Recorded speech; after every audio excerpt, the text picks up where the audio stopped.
Okay, well, it is the top of the hour, so I think we'll go ahead and get started, and others can join as they come into the session here today. Thank you for joining us. I'm Megan Dotson. I'm the program manager for the National American Indian and Alaska Native Mental Health Technology Transfer Center. And as many of you probably are already aware, May is Mental Health Month. So what better topic than to address on how people who help other people can take care of themselves. So this is a great topic for this month for mental health awareness. So self-care and wellness for behavioral health counselors with Avis Garcia will be today's webinar. I'm just going to go through the housekeeping tips real quick. This is our network of regional centers, a national coordinating office, and then we also have a national Hispanic and Latino MHTTC down in Puerto Rico. We're in the middle of the country here in Iowa City, Iowa. This is brought to you and funded by SAMHSA, and so the content of the event is the creation of the presenter, and the opinions expressed do not necessarily reflect the views or policies of SAMHSA, HHS, or American Indian and Alaska Native MHTTC. Today we will actually have a follow-up email that is sent out after the presentation within a day or two, usually, where we include a link to our evaluation survey that takes about 2 minutes, and then recording information is available through the follow-up email. And since you've registered, you'll automatically be sent that email. And then there'll be presentation slides that you can view in case you missed some of these as we're going throughout. We'll send you the PDF version. We do this a land acknowledgement each time because we feel it's very, very important. So I'm going to read this to you if you will all bear with me for a moment. We would like to take this time to acknowledge the land and pay respect to the indigenous nations whose homelands were forcibly taken over and inhabited. Past and present, we want to honor the land itself and the people who have stewarded it throughout the generations. This calls us to commit to forever learn how to be better stewards of these lands through action, advocacy, support, and education. We acknowledge the painful history of genocide and forced occupation of Native American territories, and we respect the many diverse indigenous people connected to this land on which we gather from time immemorial. While injustices are still being committed against Indigenous people on Turtle Island, today we say thank you to those that stand with Indigenous peoples and acknowledge that land reparations must be made to allow healing for our Indigenous peoples and to Mother Earth herself. So this land acknowledgement was created by 3 members of the Meskwaki Nation here in Iowa, Ella and Keely Driscoll and Sean A. Bear I. So thank you for listening. So we're going to get started with Avis giving us a little bit of information about her career and what she does and specializes in. And so I will turn it over to Avis and she can tell us a little bit about herself. Thank you.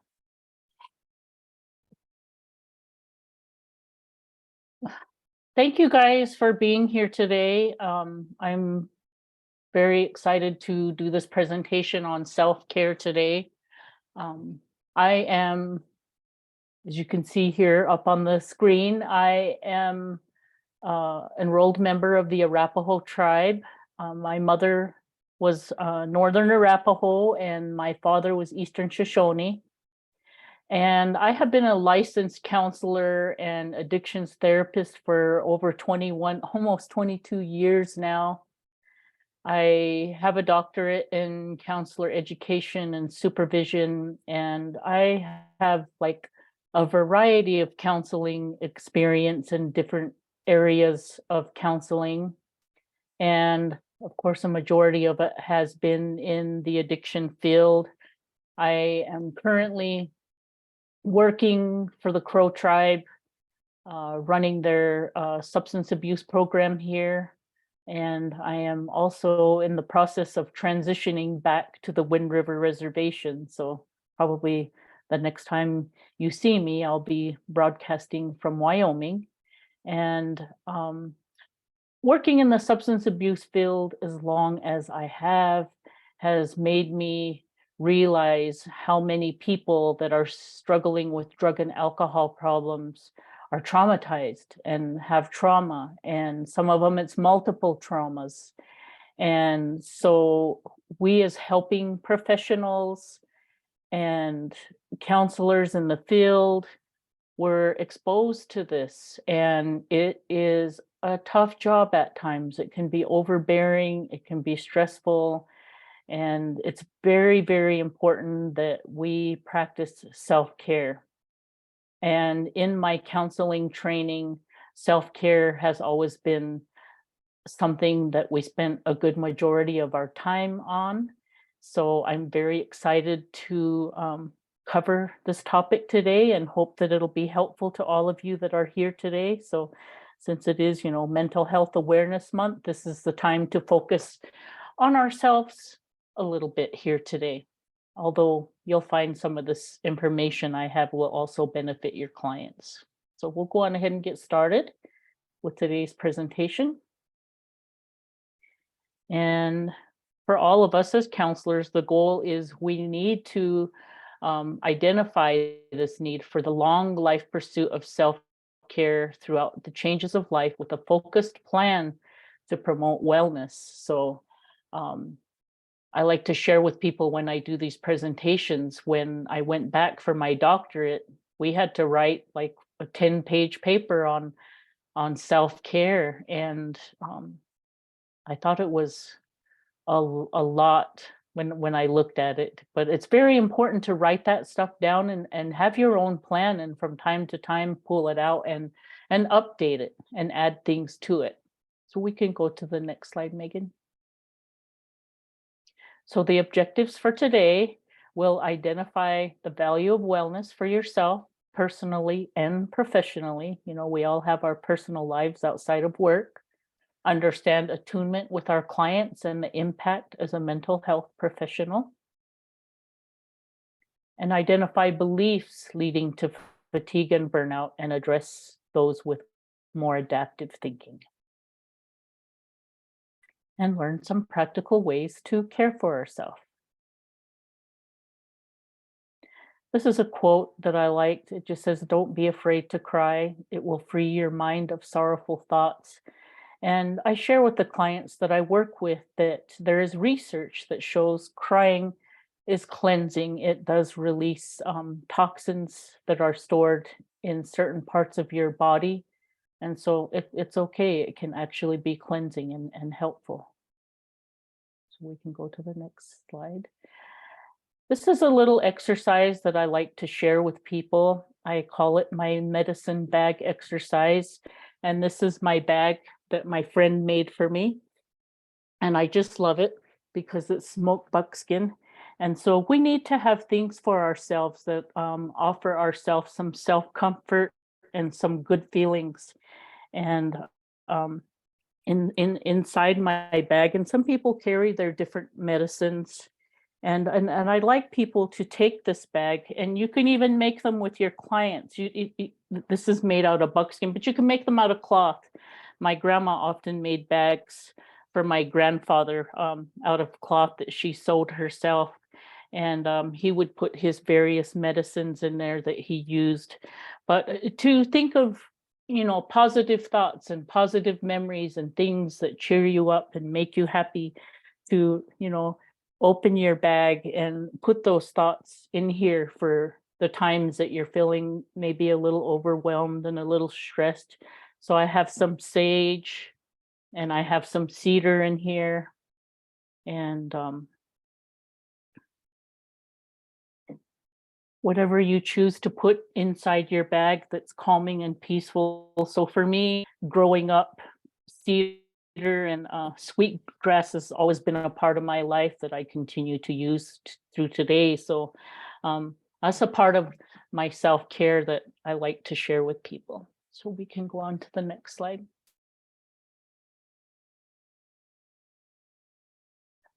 Wellness defined is an active pursuit of activities, choices, and lifestyles that lead to a state of holistic health.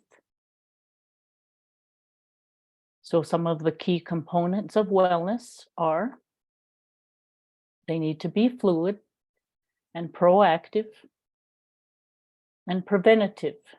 So when we talk about fluid, this has to be things that you start to do regularly for yourself. And some of you may discover as we go through the presentation today that you're already doing some of these.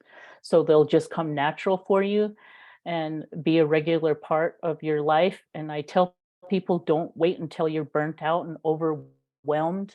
Learn to practice your self-care on a daily basis, even if it's little things here and there for yourself. And just so that it becomes automatic for you. Proactive means you're taking action, and preventive is to prevent us from burning out and from succumbing to depression and even more serious health problems. So, being able to take care of ourselves, that self care is very preventive, and it's also a self responsibility. Um, it's an ethical mandate by the American Counseling Association because they don't want us to be functioning not well, like just not being well and working with our clients because you're not doing them any justice at all and you could do harm. So it's very important that we keep ourselves well. You can go to the next slide. One of the things that I didn't get to attach to this, but I'm going to send it to Megan as soon as I'm done today. When I have more time and I'm live with people, I'll use this as a workshop activity. And those of you that are, working in a helping profession, this is called the Professional Quality of Life Scale. And like I said, I'm going to attach it, and it takes time to fill out. I might say maybe 10, 15 minutes, but it lets you look at the quality of your life, your professional quality of life, and you can self-score it and see where you are. Maybe you're doing really well, or maybe there's room for improvement. But I just thought I would mention that. Like I said, I will be sending this to Megan as soon as we're done so that you have that to use for yourself and to share with your colleagues in the workplace as well. The next is some career sustaining behaviors. Like I said, I've been in this field for almost 22 years, and we have to have a sense of humor. And us natives love to laugh and have fun too. So keep that in mind. It doesn't have to be all serious. Spending time with your partner and your family and making the most of it and enjoying it. Those are the people that are closest to you. Having a balance between your professional and your personal life. So being able to disconnect when you leave. And like I said, substance abuse work is very hard and challenging. So it's learning to let that go when you leave, to separate yourself when you go home. And of course, your self awareness of being mindful of some things in your body. You might notice something different. So paying attention to what's going on around you and within you. And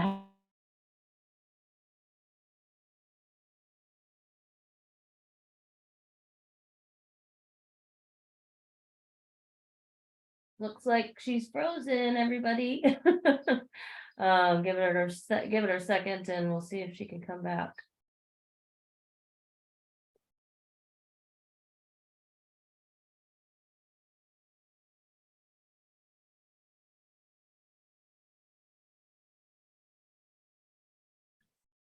So here we go. Let's go back to, you were just talking about maintaining a sense of control over work responsibilities.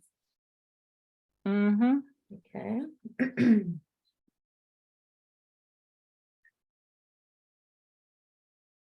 Okay. There we go. We always, of course, we want to reflect on the positive experiences.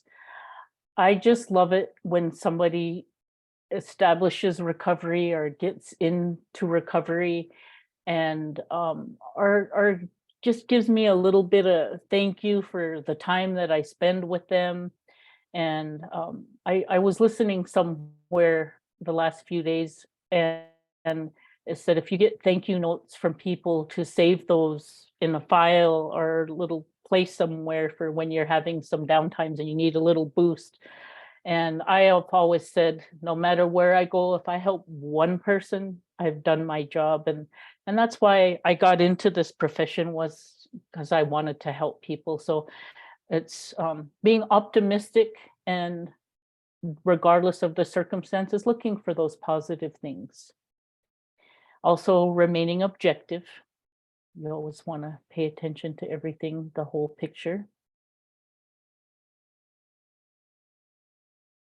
Being able to engage in some quiet leisure activities, doing beadwork, doing crafts is something you can do that is a quiet leisure activity. Some people like to paint and draw and color, and um, I like to read. So that's one of the things I enjoy on a weekend morning. Go to the next one. And maintaining your professional identity. Your professional identity is who am I as I do this career? Remembering why you're here, what brings you here, what defines you as a professional and how you work with people. So maintaining your professional identity is very important. Like what brings you to this work that we're doing. I believe every one of us that's working in this field is here for a reason. Something brings us. And of course, we also have to participate in continuing education. The American Counseling Association and the NADAC Association, we are required to get CEUs because they want us to continue to grow. And this is just a picture, just to remind people to breathe. Sometimes when we're feeling a little overwhelmed, sometimes work can get hectic. Sometimes there's those days where I just had a staff person the other day saying, "Oh my God, I had to do this and this and this and this." And I told her, calm down. Just take a deep breath. you know, don't forget to breathe. Your brain needs oxygen, so it's very important to take some deep breaths. And I do that often throughout the day. Very good for people that have anxiety. Burnout.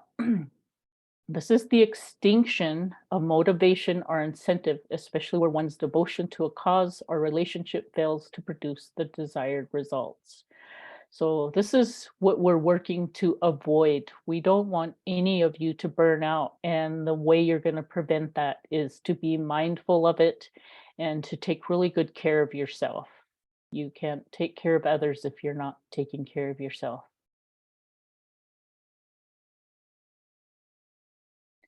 And these are some signs that you might be burnt out. There could be a loss of empathy. That's connecting with people that were there to help.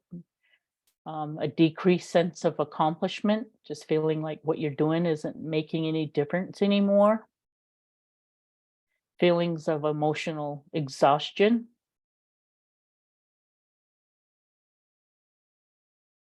And compassion fatigue.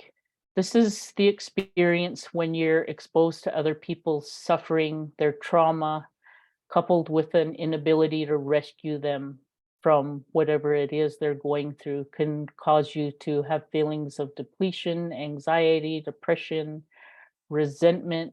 You can be affected. And being in the addiction field, sometimes I say I need to write a book, and some of it, I would probably include some of the traumatic stories that I've heard. And being here in another reservation with another tribe of people has really opened my eyes to the similarities that these people share with the people where I come from back home. So um, we have to be real careful in handling those stories. And I'll tell my staff, make sure you take good care of yourself. And some they do come to me when somebody has revealed some troubling information, and that is called vicarious trauma, secondary trauma. So it's a real thing. So make sure you take care of yourself at those times in the workplace. This is the vicarious traumatization. These are symptoms real similar to PTSD, and that's how impacted we can be by some of the stories.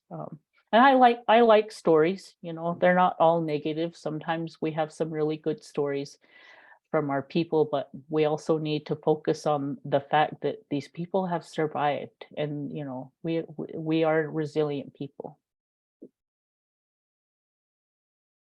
And this can occur in as little as one interaction. So um, like I said, there's so many stories that come in, and a lot of them are very sad, especially in the addiction work. Some possible outcomes: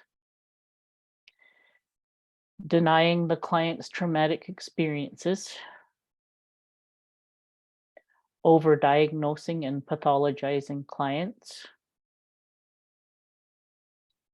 becoming less attuned and empathic, so not caring as much as we should. And you never want to um, deny them of their experience. And one of the things that I like that Oprah Winfrey, she has a book, it's called Tell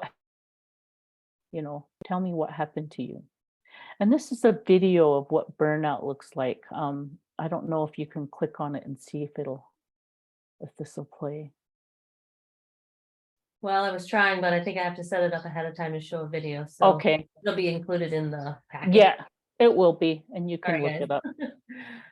I found it on YouTube. It's a quick little video that I thought does a really good job. So we also have to remember best practices and ethical mandates of self-care. This is from the American Counseling Association. It is our professional responsibility for counselors to engage in self-care activities, to maintain your own emotional, physical, mental, spiritual well-being. So the whole spectrum. I know it sounds like a lot, and we can't do them all equally as well at one time. And sometimes it's just bits and pieces, but it's to help you meet your professional responsibilities.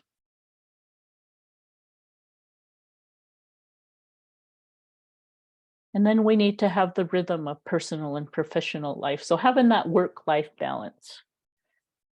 You don't want.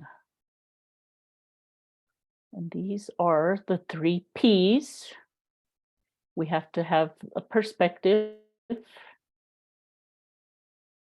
This is sometimes when we have something really overwhelming, as this could be at home and it could be at work. The 3 Ps is having a perspective. So it's taking your perspective of what is this situation, good or bad, and if it's a difficult situation, what are our priorities that we need to take care of in this situation?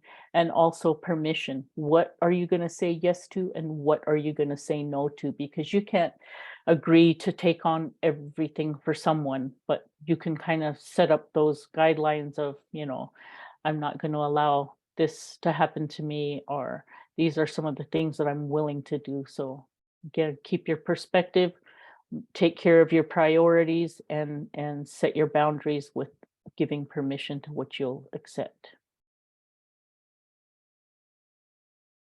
This is another video. I wish it would play. Let's see. Can you see it? I can see it. There you go. How do I know? A lot of people, when they think of the phrase, how do I know? They always want to put the what behind it. How do I know what?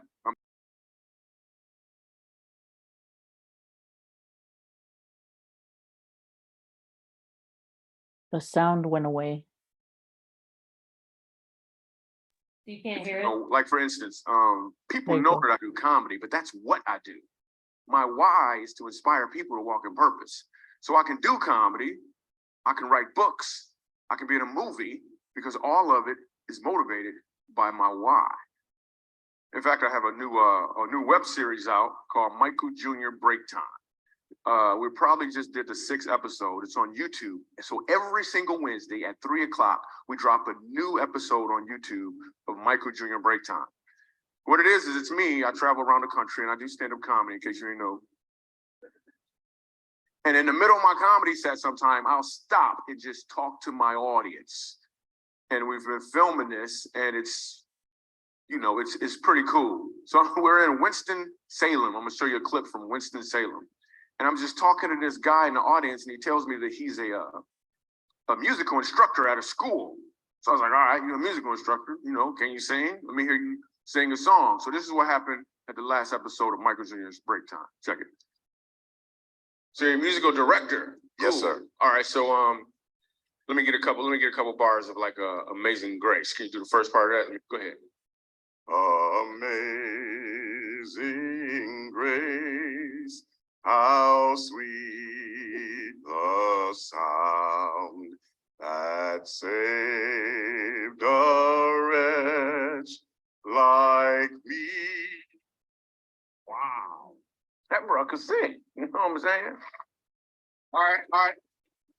All right. Now, once you give me the version, is if your uncle just got out of jail, you got shot in the back when you was a kid. I'm just saying, let me see the hood version real quick. If you know which version I'm talking about, just see if that exists. Let me see what you got.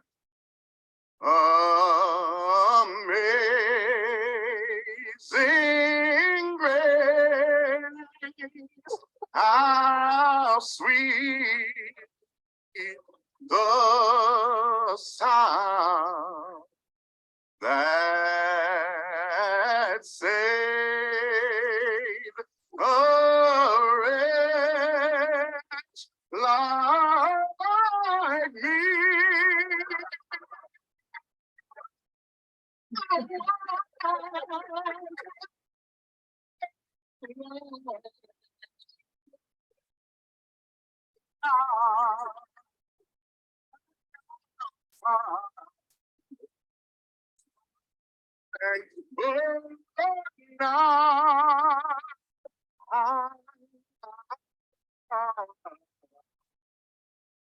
I see.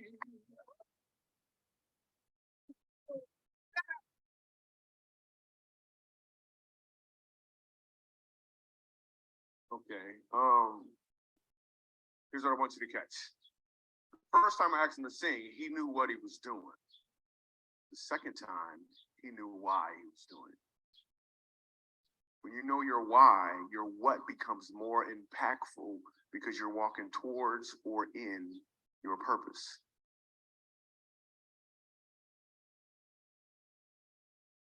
I had to cut off his singing there, but it's really good. It really touched me. And what I got out of it is, that's why I was saying, you have to remind yourself, why am I here? Why am I doing the work that I'm doing? You have to constantly remind yourself what brings you to the work that you do, that is also a part of your professional identity. And like I said, my goal is just to help people, and realizing that there is a need for Native counselors in the work that needs to be done. The counseling relationship is next. The client and counselor relationship is the attunement, and a lot of times, a lot of the change that takes place and the help that helps our clients is just that relationship alone. So sitting there and listening is the best thing that some of these people need, is just someone who will actually listen to them. Relationships change us, and it changes our clients too. And this is Dan Siegel. He does a lot of brain work. If you want to understand more about the brain, he talks about how our mind is affected by the relationships that we have, as well as the brain and the nervous system. Really good author. I'm reading a book of his called Brainstorm right now. It's really good. It's about the adolescent mind. So just sharing that a little bit. Empathy is an accurate understanding of the client's world as seen from the inside to sense the client's private world as if it were your own. And this is from Carl Rogers. So this is understanding the client's story as if it were your story, and being able to feel those emotions along with them and share that with them.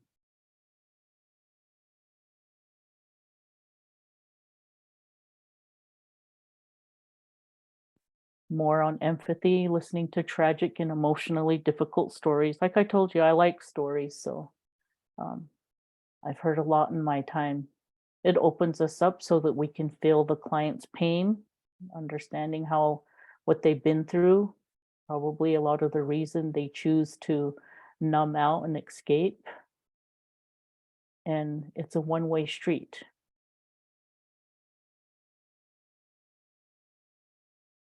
And we are the instruments that needs to stay tuned, which means we need to take care of ourselves. We need to be healthy, we need to be well, and be able to give our clients the time and attention that they need from us as helpers.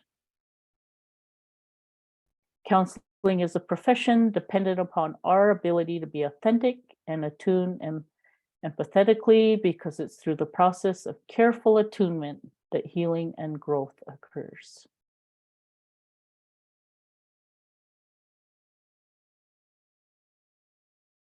I remember when I first started being a counselor, and I would be really nervous. And a lot of times when you're learning, you're being observed by your higher ups or your teachers. And so I'd always feel like I was being somebody I wasn't. And so when they kept telling me, just be yourself, just be yourself. So it took me a long time to just be comfortable with just myself. And it really changes the way you work with people. Some empathic distress, it's a natural way to block out as we would any other pain. It can be a constant tension and it can be draining. So like I said, hearing some of the people's stories that we're here to help can be very difficult for us. It's not an easy job, which is why we're talking about self-care today.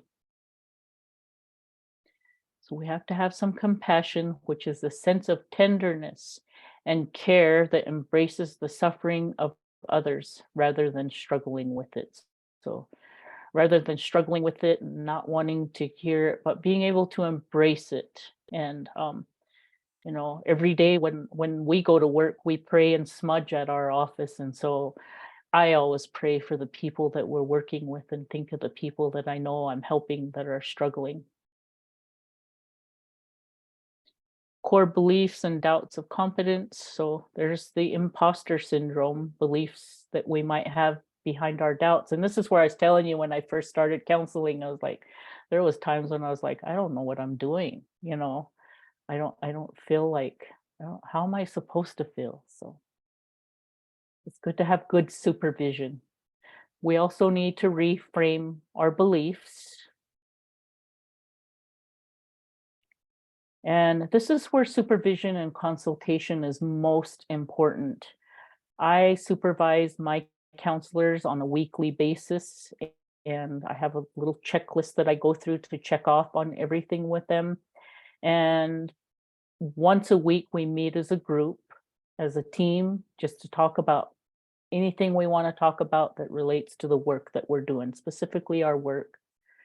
And whenever you're having any struggle with someone, it's good to get consultation. So always be ready to consult with someone if you need to. So that part of the work is important. So reinforcing our adaptive thinking, know your identity, what your values are, how you do your work. Like I said, here's the thing you could do of creating a folder of thank you notes. And then there's also a wheel of fortunate resources, which is a sheet that it's a circle. And so what they can put on that circle is to put the resources that they have around there, like family, friends, they have a therapist, they have for some people that go to AA or NA, they have a sponsor, maybe they have an elder that they speak to. Whatever you have to help you cope can be listed on that wheel of fortunate resources. And of course, having self-compassion. We have to have self-compassion for ourselves too.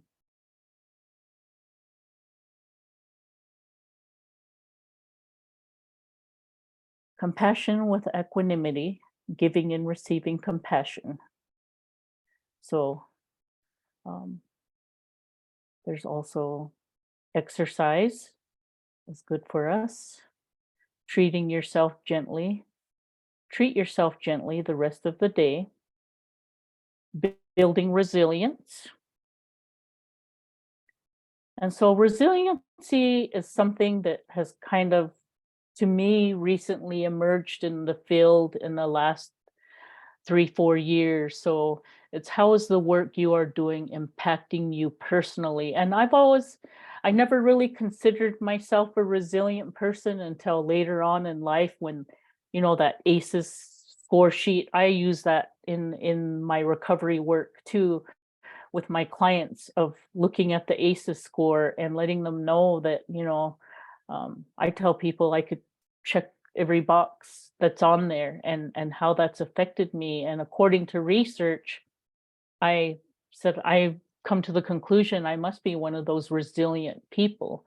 And so, as a whole, I think all Native people are resilient people. So we need to be able to take care of ourselves, knowing that we can handle difficult situations, that we have the ability to do that. So self-care versus self-comfort. So what are we stuffing ourselves with? So you need to um, be able to provide yourself with what you need to have that holistic picture of self-care. So this is a picture I've gotten from the Dan Siegel. He's become one of my favorite authors lately. And this is called the Healthy Mind Platter. And I like it because it has a little of everything on there. It talks about having your connecting time, so that's with others, your play time, which is which things you like to do for fun and enjoy. What do you do on your downtime? Your time in. Sometimes it's good just to spend time inside and do some inner work. Our sleep is a really big thing. I have migraines, and I share this often when I do presentations, that I learned one of my triggers for migraines is not getting enough sleep. So I've really had to work on creating a good sleep routine for myself, having some physical time and having some focus time. So this is, like I said, by Dan Siegel. It talks about the healthy mind platter for optimal brain matter. So all of these things are important to have a healthy brain. Our interpersonal neurobiology is an integration of systems. So you saw that whole platter. It wasn't just do this one thing. It's like all of these things, but don't get overwhelmed by it. Little by little, you can work on it. So it's the way our inner selves connect with others. So that's the interpersonal interactions with other people. And neuroplasticity. Our brain has a way of healing itself. So despite what people go through and how much trauma they go through, our brains can heal. And so I tell people, when you stop using drugs and alcohol, your brain can heal. It can get better. And of course, the sleep time benefits. This is to help us restore on a cellular level. It helps with our memory processing, our emotional regulation, and problem solving. So sleep is really important. And I believe I just read that adults need to have like 9 hours. And I'm like, I'm happy if I get 8. But yes, sleep is very important. So it's good to create a bedtime routine. This might be putting on your nighttime clothes, washing your face, brushing your teeth, whatever it is you do before going to bed that signals your brain it's getting ready to go to bed. Have a regular sleep and wake schedule. I used to think the weekend was the time where I'm going to sleep in, and I don't anymore. I'm like, oh, great, I'm waking up at 6 o'clock on a Saturday, but I get up and I thought I enjoy the quiet time that I actually don't have to go anywhere. So keeping that schedule is really important. Being mindful of your food intake. What are you eating? What are you drinking in the evening hours? If you have caffeine, I love my caffeine, but I know I only have it in the morning. I try to avoid it in the evening because then I know when I'm tired, I'm not going to sleep. We need to have physical time. This is getting some exercise, and it doesn't need to be an hour of intense cardio. It could be as little as, 20 minutes of walking, or 10, 15 minutes a couple times a day, doing some simple stretching, yoga. Some other physical considerations. I have a sedentary job. Most of us do. Um, and looking at ergonomics, and that is how everything is set up. I think one time I was going to a chiropractor because I was having neck problems, and at that time I was going to school. So instead of having my laptop where I could see it, I had it down. And so I was hunched down working on my laptop. So it's making sure you're sitting comfortably in your work environment. Is your environment set up to where you're comfortable, and having some healthy snacks. Focus time, you need to focus in a goal-oriented way. Take on challenges that make deep connections in the brain. This is the time in some quiet reflection internally. I like to journal, and I also encourage my clients to journal, focusing on images, sensations, feelings, and thoughts, positive things. And this is good for better brain integration. So just taking some time for yourself of like, you know what, I'm not going to go anywhere today. I'm just going to stay in. Having some downtime, which is not any focus time, no goals, and just let your mind wander and relax. And the outcome of this is that it'll allow your brain to recharge. Sometimes our brains are going with all the technology and everything. It's good to have some downtime. Downtime can be outside in the beautiful weather that we're having now. Playtime, just being spontaneous and creative, doing the things you enjoy, playfully enjoying novel experiences. Maybe there's something you haven't done and you want to get out and do that this year. This makes new connections in the brain. So anytime you learn anything new, you're making new connections in your brain. Connecting time, this is important to be with other people, ideally in person, and appreciate the natural world around us. And this also activates and reinforces our brain circuitry. That's very important. Some more additional strategies of self-care. This is just a reminder, self-care pursuits are lifelong and change with the season. We have to intentionally schedule it. I tell some people, what does your day look like? What does your schedule look like? Because a lot of people that come in for substance abuse treatment where I'm working now, a lot of them don't have a schedule. So one of the activities that I like to have them do is actually taking a schedule like what I used in college of, I have certain days is for absolutely doing nothing, and days I study and days I get ready for the week. So intentionally scheduling in time for yourself. I even had a professor when I was in school, when we talk about self-care, I was telling her I was too busy to go to the gym, and she told me to schedule that time in because then it's like making an appointment with yourself. And I found that really helpful. Release, walk your client to the door physically or visually. So we need to be able to let them go. It's our symbolic way of leaving work at work, not taking it home, and have some end of the day rituals. This is a slide that I got from my friend Ray Daw, and it is very appropriate to our indigenous ways. So when you look at self-care, you can look at all of this in the spirituality is in the center. So we have our walks, our rides, our smudging, our singing, our dancing, our sweat lodge, the talking circles, our ceremonies, the naming ceremonies, storytelling. So I think this is a good model to share with people on native self-care. And this is something I picked up from a recovery program that I worked at. And you can take this off the slide. And they actually, where I took it is they actually have carbon copies of it. So one goes in the file. And this is what they have the clients do for their wellness plan when they leave treatment. It's not something that you know, how they tell them to have a relapse prevention plan or a safety plan. Instead, they have this wellness plan. And so you see the lines, we have the physical, the emotional, the mental, and the spiritual on there. And so they can fill those things in with what it is they're going to do for themselves for their own continued sobriety and wellness.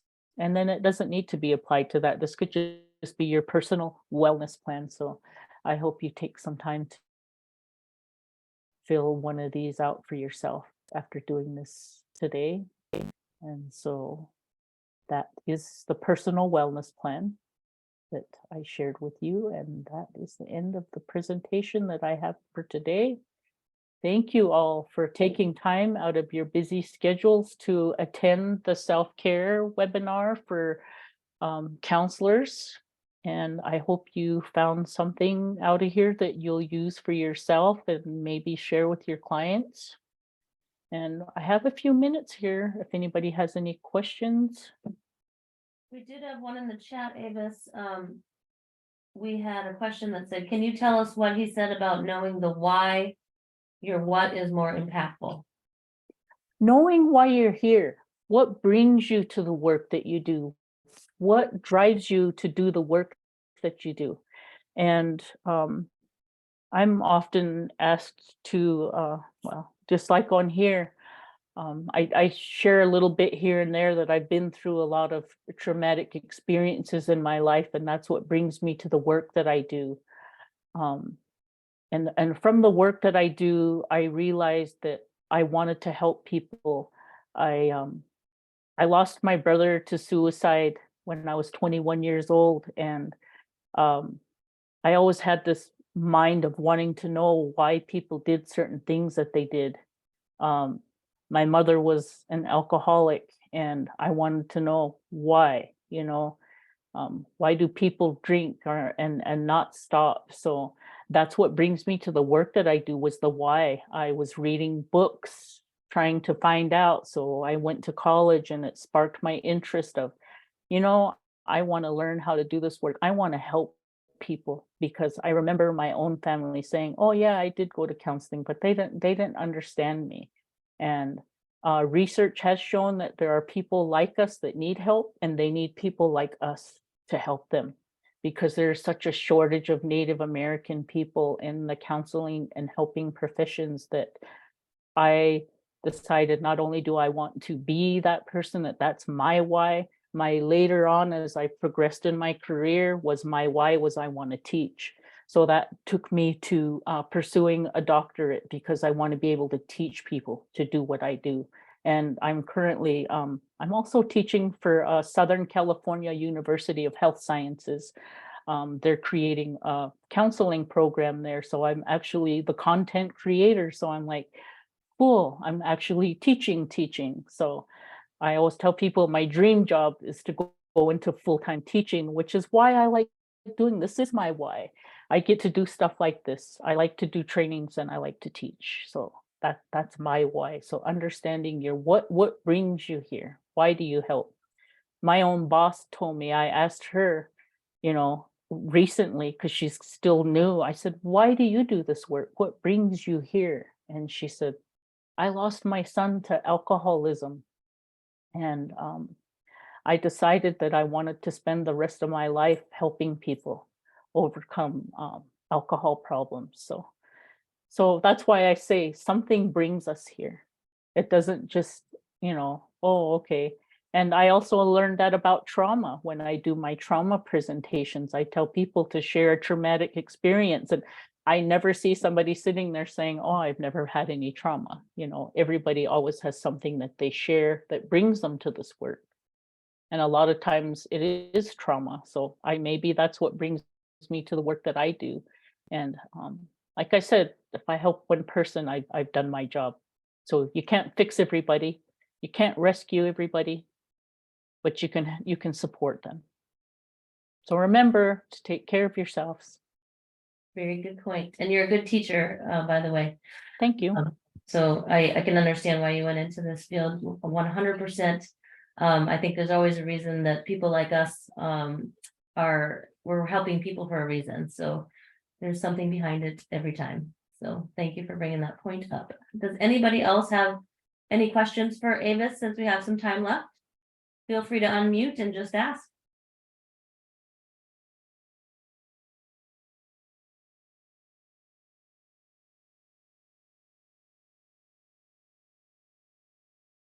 Everybody's quiet. My group today, or maybe you went over so many things, they, you know, they've got all the answers, so. Just a reminder, you guys will get the presentation slides that she just shared. And then she's gonna send me the add-on that you'll get as an attachment. It's You'll the have, like- ProQual. It's the Professional Quality of Life, which is an evidence-based tool that lets you do an assessment on how you're doing professionally. Perfect. And then you will have the link to fill out the evaluation, which I'll put here in the chat real quick. So another question, although we try to avoid burnout, what can we do to rebound from that once we are there and get back to doing the good work? It's a good question. Want me to read it again? Although we try to avoid burnout, what can we do to rebound from that once we are there and get back to doing the good work? Wow. So do you mean once you actually feel like you burned out? Yeah, Okay. Like I said, I have a varied experience in this profession. And as I look back and reflect back on the work that I've done, I've also found that there are a lot of counselors who have moved to different jobs. And for me personally, it has been job changes. Like I think I actually felt burnt out at one time and decided to go get my PhD. You know, I had to get out of there and go move into something else. I've been involved in school counseling, and when you talk about self-care, I have staff that, because I have been their director, I know who has lots of leave and they're not taking it. They just keep coming to work and coming to work. And when they take a day off, say they're going to, they show up, and I'm like, this is probably another thing, is pay attention to your colleagues at work and notice if something's going wrong with them, or ask people to let you know if they're seeing something different in you, to make sure that each other is okay. But practicing self-care, but being able to take time out. And that's why I tell people, do this all the time. Don't wait until you're burnt out, completely out, to try to make a rebound and come back. Sorry, my allergies are kicking in like crazy today. Being able to take care of yourself. So when I say leave, take a vacation. And I tell my staff, you don't have to go somewhere and spend money. You could take a few days off just at home, just to relax, go out into the country, go somewhere and go do something that you want to do, and, just enjoy yourself. And I personally, something I've learned to do is I actually plan a real vacation at least once a year, sometimes twice a year. And, it involves saving money even to take a vacation. And I find that I'm just really recharged and rested from it. Really coming back from it. I mean, if you want to talk about indigenous ways, the sweat lodge is like my best self-care situation. And so I'm really excited to go back home because I have family that I'm in Crow country, and they do their sweats here different than I do them. So I'm looking forward to going back home and being with my family, because I feel the sweat lodge has been my greatest self-care, and our ceremonies. So if you practice those regularly as a Native person, I think that's the best self-care that you can do, because it's healing yourself, and it allows you to help other people. And some people don't understand it or use it. And so I feel like it's good when we're able to share and to teach others as well. and even if it's not feasible to take a vacation, maybe just taking a day to not be connected to technology, like I have to, if I really want to take a day off, I cannot get on my computer and check an email. from my phone, because then I think I have to do something and help someone. And so I try and take a break from technology, even if it's not going somewhere, just for a day, just to help re-energize yourself. Mm-hmm. Yeah. Good question. Yeah, being proactive, like you said, Avis, I think is the key Mm-hmm. to avoid burnout.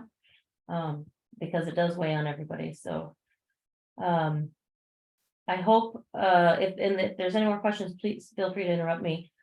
As I was saying before, you will get this in an email because you registered for the event today. And we want to thank all of you for joining us. And this could be part of your self-care. So just attending a webinar to, listen and maybe enjoy your lunch hour while this is going on, depending on what time zone you're in, I guess. It's time for me to eat. I know that. So, Same. yeah, thank you, Avis, again, for all the work that you do, all the help that you provide to Native American families. And again, any thoughts, if you guys need to email me, you'll get that email sent to yourselves. And I don't know what else to say besides thank you. And I hope everyone does take care of themselves, I should say, and know that this is the month we recognize it for all. So thank you again. And take a moment to fill out that survey if you get a chance. It helps us with the feedback on how we do. So take care, everyone. Enjoy the rest of your day. And Avis, good to see you again. Thank you.